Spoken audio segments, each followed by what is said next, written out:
So I made a documentary called Leaps and Bounds, The Men Who Changed Track and Field.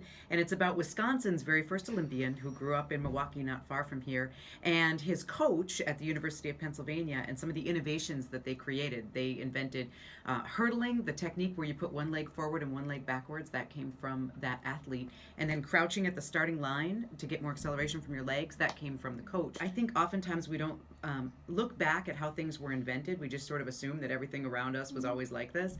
So if you go to any track meet today, you're going to see people going over a hurdle that way. You're going to see people crouching at the starting line. And this is the invention of that.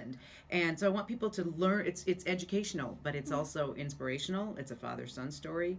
It's a story about overcoming hurdles.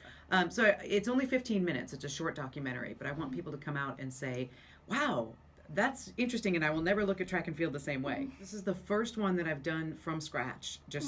I had the idea. I wrote a book a couple of years ago about the history of Wisconsin Olympians, and in researching that book, I became fascinated with this particular story, and I wanted to do a documentary on it. So I competed in what's called the Battle of the Pitches, which was part of the Milwaukee Film Festival, and they had 5 different films that were chosen. I was thrilled that I won the Battle of the Pitches, and I got the $1,000.